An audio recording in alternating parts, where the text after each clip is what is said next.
Olá, gente, sejam bem-vindos a mais um curso da GIO. Esse curso daqui que vocês estão vendo agora é sobre o que é GitHub Copilot. E, olha, esse curso vai ser um curso muito extensivo que nós vamos falar aqui um pouquinho dos detalhes como essa tecnologia nova funciona. Todo mundo tá falando de IA, todo mundo quer saber sobre IA, mas olha, tem muita coisa pra cavar, viu? IA é um tema extremamente complexo, mas vocês vão ter um instrutor maravilhoso aqui, no caso, sou eu. E bom dia, boa tarde, boa noite também para quem me escuta. E você está se perguntando, quem é esse cara? Bem, meu nome é Pablo Lopes, eu sou um Cloud Advocate na Microsoft, e se você quiser me seguir, tem as minhas redes sociais, eu tenho tanto o TechDev Pablo no Instagram e no TikTok, e também eu estou no LinkedIn, onde eu posto as novidades. Mas bem, o Pablo menino já meteu, falou as redes, já falou um monte de coisa, mas meu Deus do céu, quem é esse rapaz, né? Bem, sobre mim. Pessoal, eu já trabalhei, olha, em muito canto nesse mundão de TI. TI é um mundo enorme. Já trabalhei para fora, já trabalhei de estagiário, já fui de terceirizada, já trabalhei para startup e agora eu trabalho na Microsoft. Eu sou um Cloud Advocate e um Technical Program Manager. Eu trabalho com a equipe de .NET, no caso, sim, aquele framework, né, o ecossistema .NET, que é gigante e que vocês sabem, a gente lançou o .NET 9 agora, é fantástico, é maravilhoso, mas eu não estou aqui para falar de .NET. Eu trabalho como Cloud Advocate, que é uma posição de DevRel, de relações com desenvolvedores, e também eu coleto feedback de produto, basicamente eu faço um pouquinho de produto, um pouquinho de engenharia e um pouquinho de relações com a comunidade, que é uma coisa sensacional. E olha, uma coisa que eu gosto bastante de estar dando esse curso para vocês é que DevRel e basicamente tudo isso que eu faço é amor pela comunidade. Eu tô muito feliz de poder estar fui convidado pela GIO para dar esse curso e olha, eu não poderia estar mais feliz porque GitHub Copilot, gente, é uma das coisas mais impactantes que eu utilizei desde que comecei minha carreira. A minha carreira não é tão longa assim, eu tenho 6 anos de carreira atualmente, mas olha como o impacto dessa tecnologia já me afetou diretamente. Eu entrei perto da inovação dessa tecnologia, basicamente, quando ela começou a explodir na Microsoft. Eu notei quão rápido a empresa mudou com a adoção da IA. Então, com toda certeza, eu espero que seja o mesmo caso para vocês. E olha, eu sei que tem muitas perguntas. IA, ela não é só um tema novo, mas é um tema também que você tem que pensar bastante em como você vai utilizar. E eu vou trazer um pouco desse papo mais pro final da aula, mas isso daqui é só uma introdução de como é sensacional esse momento que a gente está vivendo. E outra coisa, um hobby sobre mim, eu poderia dizer jogar bem. A minha cara já entrega tudo, eu não preciso falar nada para vocês, mas eu vou falar uma coisa mais fora. Eu gosto muito de aviação. Eu sou uma pessoa extremamente apaixonada por aviação e eu acho super legal. Inclusive, tem vídeo, tem muita coisa, etc. Eu quero tirar meu piloto privado algum dia. Bem, eu acabei de falar, o nosso objetivo geral nessa aula de hoje vai ser bem simples. Você vai tentar compreender o GitHub Copilot comigo. Basicamente, como é que funciona isso? Basicamente isso aqui é um geralzão, um overallzão. De uma maneira mais suave, mais tranquila, antes da gente começar a usar. Até porque não existe uso sem contexto, certo, gente? Esse é esse curso. A gente vai ter que ter o contexto do que é realmente essa ferramenta, esse software, porque tem uma coisa que eu quero combater antes de sequer usar o GitHub Copilot, porque é basicamente Magic Thinking, que é uma coisa que tem muitos ciclos em relação à inteligência artificial. Eu acho extremamente necessário a gente ter uma visão de engenheiros. Vocês são engenheiros de software, vocês estão se formando para ser pessoas de produto, desenvolvedores, leads, e é muito importante a gente combater esse magic thinking que ocorre quando você vê o hype, a notícia, etc. Sim, por exemplo, lá dentro a gente tem uma visão muito séria do que é inteligência artificial. E sim, tem várias buzzwords, né? Várias palavrinhas de hype que você pode ver. E olha, nossa função lá dentro é transformar isso em realidade. Mas aqui, nesse caso, a gente está aqui no mundo real. A gente está com a tecnologia que está lançada hoje. Então, como é lançado hoje, nós precisamos saber o que é e como funciona. Você não vai, basicamente, pegar uma batedeira chique, nova. Obviamente que batedeira é um exemplo mais fácil, mas Vamos pegar um super carro. Se você tem um super carro, você meio que precisa saber como ele funciona. Que peças, tipo, você vai precisar trocar de uma hora para outra. Onde fica, por exemplo, a oficina que cuida do seu carro mais perto. Você tem que notar como é que vai funcionar um pouquinho. A sua dinâmica vai mudar ao invés de pegar, por exemplo, um carro popular. Muita coisa muda. E com a IA, a gente vê mudanças significativas em maneiras que organizações começam a funcionar, como empregados começam a fazer código, e principalmente na sua velocidade. Mas vamos falar um pouquinho mais tarde nas próximas aulas, mas é extremamente importante já você ter essa mentalidade. Mas basicamente, como é que você vai ter esse posicionamento, né, nesse mundão de IA que vivemos hoje? Quais são os pré-requisitos para esse curso, Pablo? Bem, para esse curso, gente, eu quero que vocês foquem em aprender. Eu acho que a lição número 1 desse curso é aprendam, aprendam, aprendam, aprendam. Não tem como você correr. Eu acho que uma coisa extremamente necessária agora é a visão de aprendizado. A visão de tentar compreender onde nós estamos e depois vocês vão brincar, a gente brinca de Copilot, tem vários outros cursos aí que eu estou fazendo, inclusive. Então, foquem em aprender nesse curso. Vamos ter esse, né? É chato, né? Até falo brincando. A gente vai ver história. A gente vai ver coisinhas um pouquinho. A gente diz decoreba, mas eu sempre digo: sem contexto histórico, não temos computação. Porque o contexto histórico é extremamente importante na computação. Eu vou trazer esse papo depois. E conteúdo programático, como eu falei. O que eu quero trazer com essas primeiras pontos é: nada é milagre em software. Software tem anos e anos aí de como evoluiu, etc. Calma que eu não vou trazer uma retrospectiva de inteligência artificial. Não vou lá atrás, eu não vou falar do chatbot Elisa, eu não vou muito para trás. Mas eu acho importante a gente ter noção em como começou esse ponto da IA generativa, ou como é que a gente conseguiu chegar na IA generativa, para assim a gente chegar no Copilot. E depois também nós vamos ter definições de Copilot, como funciona, quais são as suas funcionalidades, como é que ele pode me ajudar efetivamente. Então tem muita coisa aqui que você já tem que estar de olho em que você vai poder utilizar direitinho ele. E bem, vamos nessa. Retrospectiva histórica. Por que a gente está vendo retrospectiva histórica para início de conversa, né? Porque você meio que pensa, poxa, mas retrospectiva, Pablo, a gente realmente precisa saber? Bem, por que eu acho extremamente necessário a gente saber disso aqui? Porque o mundo que a gente conhecia antes mudou totalmente. Eu vou trazer, inclusive, uma coisa chamada pré-transformer. E eu vou explicar um pouquinho de o que era o mundo antes do modelo Transformer. Inclusive, eu vou explicar um pouco do modelo Transformer. Eu não vou cavar aqui na rede neural. Eu não vou aqui mostrar o seu softmax ou alguma coisa desse tipo. Até porque não é a funcionalidade dessa aula, mas é muito importante vocês notarem que NLP era um problema muito difícil de resolver, e foi resolvido. E a computação sempre tem essas tendências de a gente tem problemas muito complicados para resolver e a gente atinge uma heurística, né? Nós conseguimos atingir algum pontinho aqui que a gente consegue para chegar e resolver. Então, dá para notar o que está acontecendo lentamente? A gente sempre pega e resolve. E, obviamente, e o futuro? Isso significa que a famosa AGI, né? Essa inteligência artificial geral vai chegar? Não. Pode ser que sim, pode ser que não. Há muitas controvérsias entre os pesquisadores entre o que é LLM ou seus modelos, né, XLMs, né, que são modelos de linguagem, que a gente chama esses modelos grandes, tem também pequenos, mas aí é outro papo para outro dia. Podem fazer com você. Mas o que nós sabemos é que isso daqui é muito diferente do que a gente viu antes. Isso daqui é uma tecnologia já inovadora quando a gente fala de IA generativa.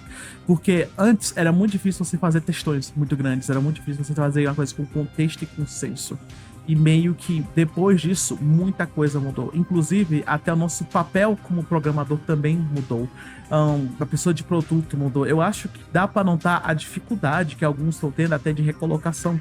Porque a gente está vendo uma mudança de produtividade, vou falar inclusive um pouquinho mais tarde, forte, que ocorreu em relação a quem continuou e quem está com as vagas atuais e quão mais produtivo você tem que estar sendo. Então, sim, você como programador, você tem que saber um pouquinho da história da sua profissão, um pouquinho pelo menos, para você ter noção em onde você se encaixa, como você se encaixa e o que você quer fazer depois. Eu acho crucial isso para início de conversa, porque senão você não vai ter contexto Nenhum. Você vai estar meio, vou usar porque onde é que se encaixa a tecnologia que você quer usar? Qual a função que a tecnologia você quer usar e por quê? A gente não pode só usar por usar. Nós precisamos saber onde a gente quer usar e o que, que a gente pode fazer para trazer bons benefícios para nós. Eu vou falar primeiramente sobre o mundo pré-transformer. Eu brinquei muito de NLP. Eu tava na faculdade, brinquei muito de NLP. Quem não sabe o que é NLP, é basicamente processamento de linguagem natural, né? Natural Language Processing. E olha, coisa difícil era Natural Language Processing. Não tô dizendo que tá fácil, mas hoje em dia dá pra chamar uma API, o negócio tokeniza, o negócio faz muita coisa pra você já. NLP era muito complicado. Análise de sentimento, eu não sei se o pessoal lembra, quem brincou já de NLP, com chato era fazer análise de sentimento, com chato era você treinar seu próprio tudo. Claro que existiam já serviços pagos, né? Por exemplo, o Azure tinha AWS, GCP, vários serviços cloud já tinham isso. Entretanto, dá para notar quanto rápido as coisas mudaram depois que essas transformações chegaram. E olha, redes neurais eram many to many. O que eu quero dizer many to many? Vocês que sabem um pouco de banco de dados, sabem, né? Muitos para muitos.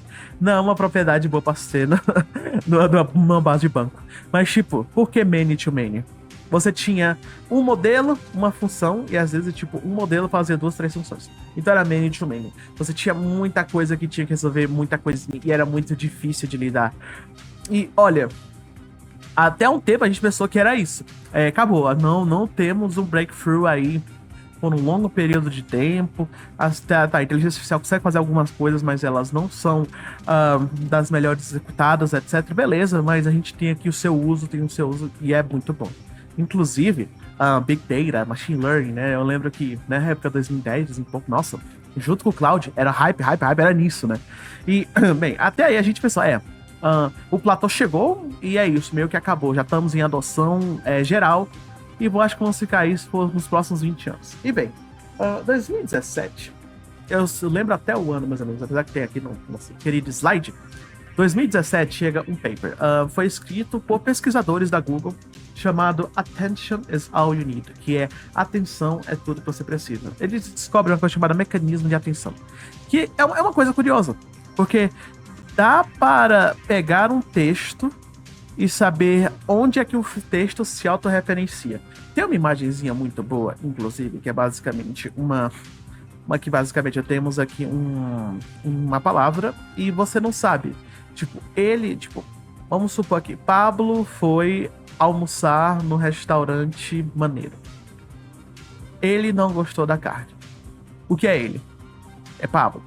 Beleza, aqui é mais tranquilo. Porém, dá pra complicar muito essa frase. Dá pra colocar, Pablo e sua irmã foram comer no restaurante.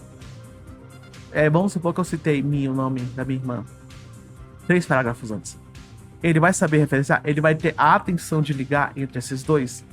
É muito mais complexo. E bem, esses mecanismos de atenção, eles mudaram bastante a maneira que a gente processa texto. E a gente já tinha aí outros algoritmos que começaram a ser derivados deles. E foi. Inclusive, um deles vocês devem conhecer, que é o GPT. Mas antes de falar disso, eu acho extremamente importante vocês saberem sobre atenção. Porque é isso que o paper mostrou. Isso aqui é realmente a rede neural que o paper mostrou. Você vê que a gente tem inputs, basicamente, outputs, e tem 2 tipos de output. Mas você pergunta, o que é um encoder e um decoder? Basicamente, encoder, né? Eu tô encodificando alguma coisa, nesse caso. Aqui eu tô dando alguma entrada e eu tô codificando. E eu tenho aqui um decoder. E esse decoder tá dizendo outputs shifted right. Então, basicamente, imagina que você tem uma série de números. Eu só basicamente movi e eu tenho um espaço aqui novo, né? Você move aqui o seu output, você cria um espaço novo. Então, se você tiver um input, um decoder que consegue injetar nesse novo espaço, você tem um novo output. Então, você sempre fica movendo. Pá, move, né? Como se fosse uma linha de fábrica mesmo, né? Você começa a manter e sempre colocar uma caixa lá dentro. E bem, vocês viram, eu não transformei muita coisa. Eu basicamente só botei 2 caixinhas. Mas isso daqui é uma das nossas partes principais. Então, basicamente, os inputs. Você pode imaginar aí, colocar o seu textinho bonitinho e nossos outputs ser basicamente o texto já pré-gerado. Então tô botando uma caixinha nova. Mas bem, eu vou explicar isso aqui, inclusive com uma analogia melhorzinha um pouco mais tarde. E GPT. Tem aqui o Generative Pre-trained Transformer, né, nesse caso.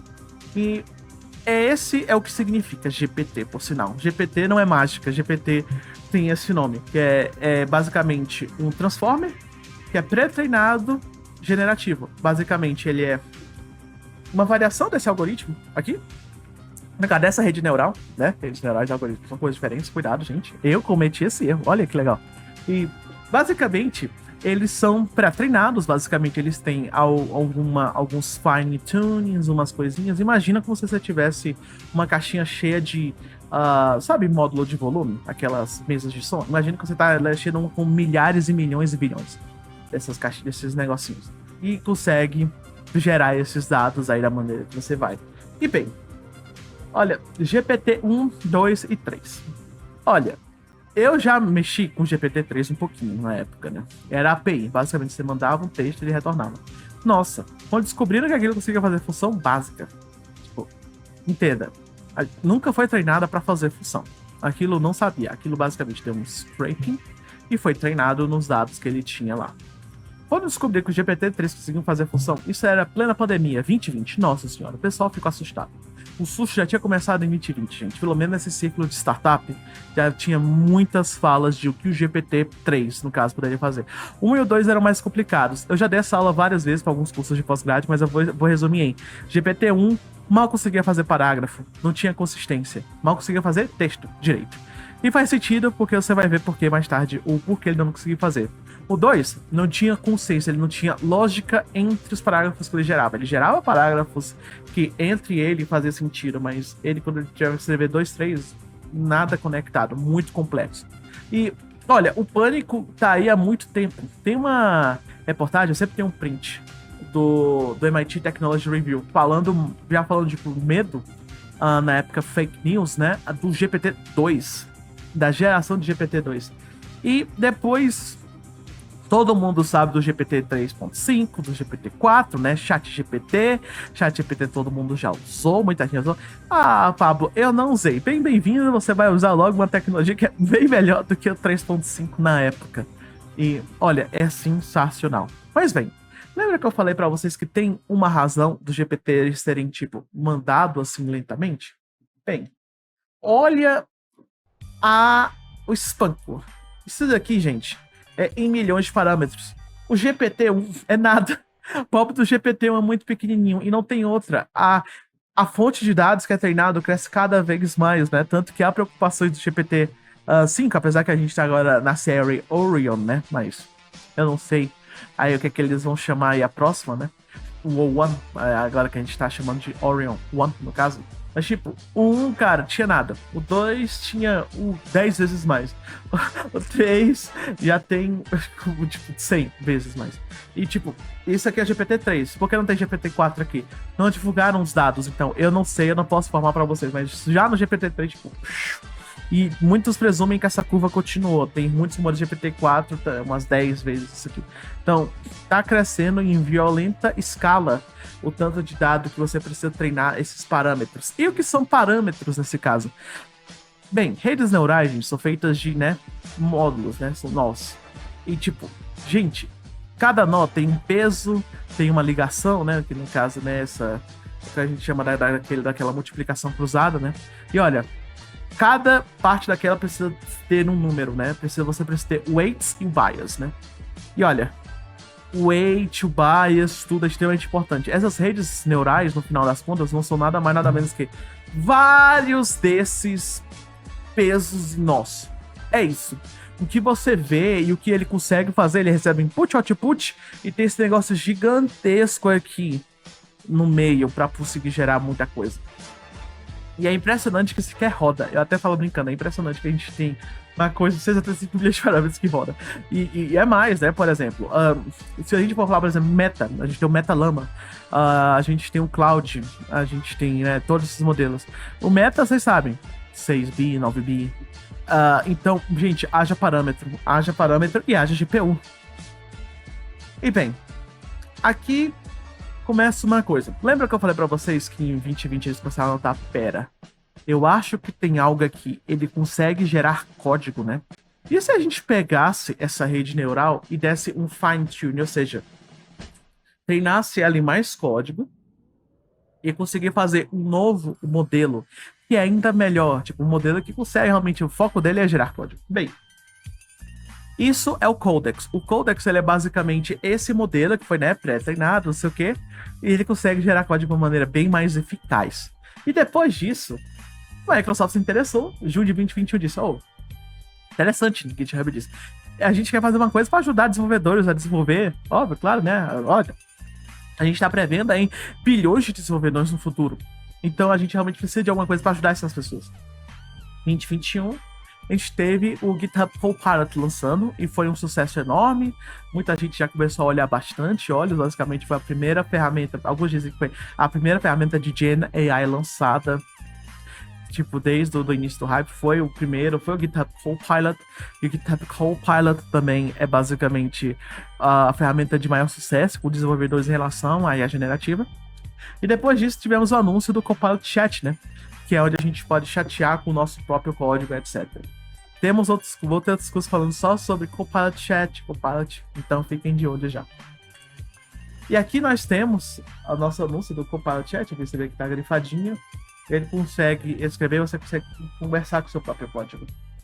Aqui também você vê basicamente a UI, né? Se você já tem aí também é muito mais fácil. Você vê que ele tem basicamente um Ask Your Question, ou você pode pedir tópicos também. Aí eu não vou falar o que são tópicos, eu não vou falar porque aí, gente, é muito mais coisa. E o que eu quero que vocês tirem daqui? Não chegamos aqui por milagre. Obviamente tem perguntas a se fazer sobre cognição humana. A cognição humana é simplesmente um monte de geração de padrão, tem uma coisa mais do que isso, etc. E obviamente que eu não vou afirmar pra vocês que isso aqui é ciente. Isso aqui claramente não é, pelo amor de Deus. E eu acho que tem muito medo. Há muito medo em relação à inteligência artificial, em relação a, meu Deus do céu, olha, isso aqui vai mudar e tipo a gente começa a acostumar de novo. Olha, eu vou falar, reconhecimento digital barato a gente não tinha. Era coisa de filme de espião, não sei se vocês lembram. O que é engraçado sobre inteligência artificial é que a coisa começa como mágica e depois vira lugar comum. Eu vou dar um exemplo. Análise de padrão em alta escala. Obviamente você poderia fazer com máquinas da IBM ou etc. há muito tempo. Mas a gente conseguiu trazer isso para as pessoas e elas começaram a usar Power BI, fazer dashboard de maneira rápida e fácil. Era mágica? Deixou de ser. Mas vamos falar outras coisas aqui mais relacionadas à inteligência artificial. Previsão de trânsito. Previsão, tipo, você poder, tipo, prever onde vai ocorrer um incidente em tal lugar, etc. Isso era mágica. Hoje em dia, isso já é bastante usado. Aí tem vários municípios no Brasil que tem sistemas de vigilância, sistemas de tentar dar uma olhada, tentar observar onde tem mais incidente. Então, sempre há passos de onde queremos, de onde chegamos para onde a gente quer chegar. Então, Magic Thinking é um pensamento interessante, mas é um pensamento perigoso. Mas eu não vou dizer contra o Magic Thinking. Eu acho que o pensamento mágico, o que é interessante dele é sonhar onde a gente pode ir além. Sonhar o que produto você pode inovar. Onde você quer ir, onde você quer chegar e como nós podemos chegar. Mas é muito importante a gente também ter um ground, né? A gente ter um chão na realidade. Como é que a gente chega lá? É outra pergunta. Então é crucial nós termos menos Magic Thinking, mais ação e sempre verificar como é que nós podemos fazer isso. Essas aqui são as referências, nós temos aqui muita coisa relacionada com o Copilot, aqui basicamente os anúncios, um link da OpenAI e aqui o arquivo, o Arquivex, ele é o paper do Attention is All You Need. É um paper que, se você quer ler mais detalhes e quer saber como é que a gente chegou nesse ponto de um texto conseguir se autorrelacionar, é a partir daqui. E vai fundo, meu amigo, tenha sucesso. Muitíssimo obrigado e até em breve.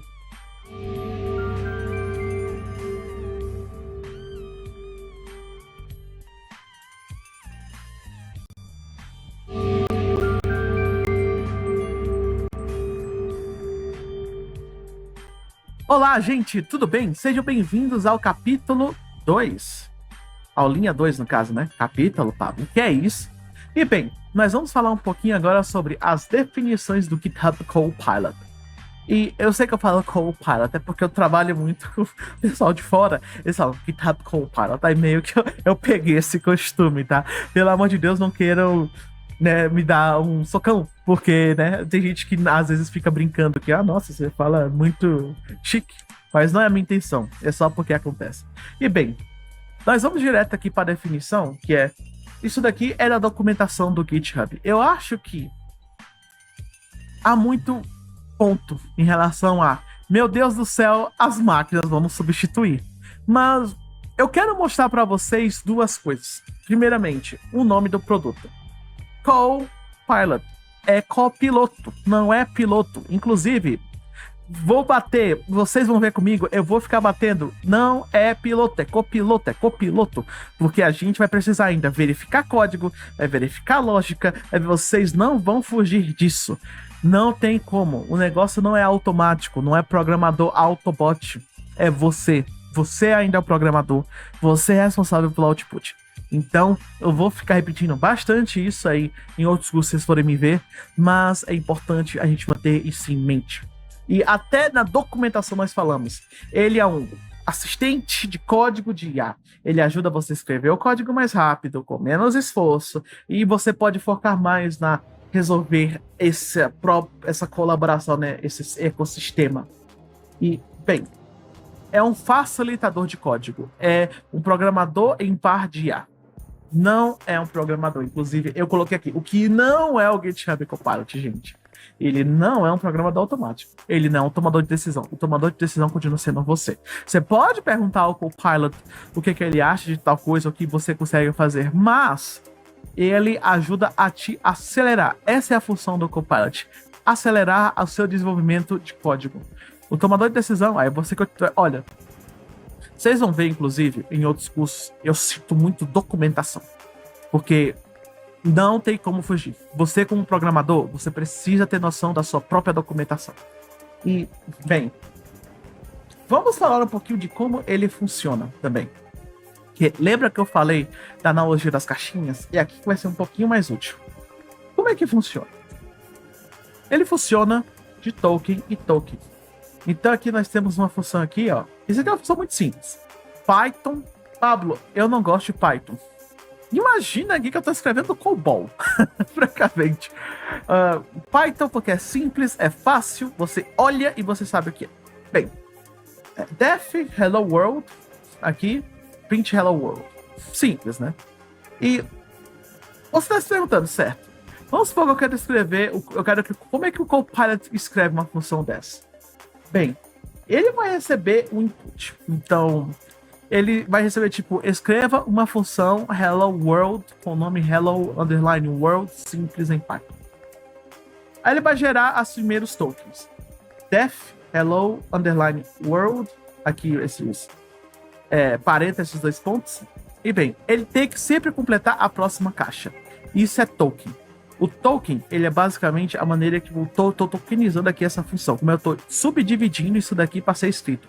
Então, quando eu escrevo aqui meu prompt, né, que é o nome da requisição, tá aqui o prompt. Ele tem que gerar esse primeiro, então ele já tem que gerar def, né, porque ele sabe, ok, tem que escrever uma função. É Python.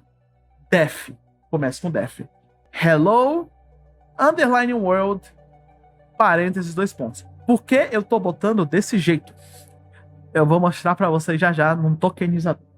E bem, ele sabe que ele tem que completar isso daqui, então ele precisa de tab print. A próxima coisa que ele tem que escrever é um print. Então ele tab print, né? O tab aqui eu tô representando o caractere o /t no caso, né? Ou eu não sei se é counter slash agora. Print. Parêntese abre, né? Abre aqui os quotes, né? E bem, eu quero que vocês agora vamos dar uma olhada no tokenizer. Agora vocês vão ver aqui numa perspectiva um pouco menos flattering. Eu vou olhar aqui que legal, ó. Viu que mágico? Eu já tenho aqui uma coisa maravilhosa. E o que é um tokenizador? Isso daqui é como a gente vê os inputs. Olha, isso aqui tecnicamente é do ChatGPT, mas isso aqui é importante vocês terem uma pequena noção. Então, por exemplo, eu vou mostrar aqui um exemplo. Muitas palavras se mapeiam a um token, mas algumas não são indivisíveis. Então, eu vou dar um zoom aqui. Você nota que a gente tá aqui, token a token, a gente tá cortando, a gente tá fatiando aqui como ele vê. Mas como é que ele realmente vê? Ele não vê palavrinhas bonitinhas, ele vê isso aqui, ó. Ele não tá vendo many, ele tá vendo 12.488. É isso que ele tá vendo. Ele vê número. E qual é a função de uma LLM, SLM que usa atenção, né? Qual é o próximo número que faz sentido de um padrão desses números? Acabou. Gente, é isso. Eu acabei pra vocês. Desses números, qual o próximo número faz sentido? Aí, esse número, ele vai ser reconvertido em um padrão de palavra. Sério. Muito legal, né? Tipo, isso aqui é basicamente o que faz. Então, ele vai ter um padrão de números. Então, vamos escrever aqui a nossa mesma função. Vamos lá. Def, hello, world. É claro que eu escrevo world errado. O tab não funciona, droga. Amo fazer curso e, tipo, lembrar. Não posso botar um tab. Vou botar espaço, tá? Só. Pablo, eu não gosto de espaço. Eu não tenho o que fazer, cara. Hello, world. Pronto. Isso daqui é como ele tá dividido, então. Def, hello, espaço, hello, underline, world. Um negócio, inclusive, ó. Eu falei pra vocês porque eu dividi de uma maneira lógica. Então, vocês veem, tem um print, tem um hello, world e o negócio fechando. Mas ele não tá vendo isso, ele tá vendo 13, 14, 40, 617, qual que faz sentido? Com certeza, 76.816. Claro, eu acho que é isso mesmo. Ele vai completando até acabar isso aqui. Pronto. É isso, galera. Então, imagina que ele consegue fazer isso numa velocidade enorme. Ele... O que acontece? Você pergunta, Pablo, mas quando eu escrevo no Copilot, vamos supor que eu escrevo um comentário e escrevo uma função Hello World, eu já escrevo a função toda, ele não vai palavra por palavra. Verdade? Porque ele recebe normalmente, ele tem um request para parar quando você pedir pra parar, que era uma função, né? Então, ele nota que parou a função. Ele tem um token que é chamado IM_end. Então, basicamente, ele acabou aqui o meu ponto. É um ponto de parada lógico. Então, aqui ele recebe um ponto de parada lógico e retorna tudo. É isso que ele tá fazendo. E gera muito rápido. Atualmente, a velocidade de geração de token é absurda. É uma das coisas mais ridículas que eu vejo. Eu lembro no 3, cara, era uma chamada de API e demorava um pouco. Agora, tipo, já tá tudo gerado. É impressionante. E bem, quais são as funcionalidades do GitHub Copilot, né? Bem, olha, o Copilot tem muita coisa. Você pode fazer sugestão de código na sua IDE, você pode conversar com ele, basicamente você pode pedir ajuda tanto no command line quanto também no chat. Você pode também pedir uma descrição aqui também. Esse aqui tem dois, são do Enterprise, basicamente, que é: me fala aí o que você tem aí no pull request, me fala aí documentação, knowledge base, tudo aí pra gente dar uma olhada. Então, cara, tem muita coisa que você pode fazer com o Copilot, né? É impressionante. Realmente há dúvidas em relação a ele realmente ajuda? Eu poderia pegar vários vídeos aqui, porque, olha, tem muita gente que já discutiu esse tema. E olha, é como eu digo, eu sempre gosto de verdades, certo? Há muitas opiniões aí divergentes em relação a ele ajuda ou não.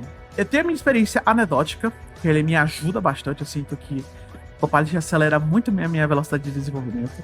Mas o que eu normalmente vejo é o seguinte: a maneira mais fácil de você saber se algo realmente ajuda é você ver se tem empresas usando. Então, esse daqui, por exemplo, é o Duolingo. O Duolingo, a gente...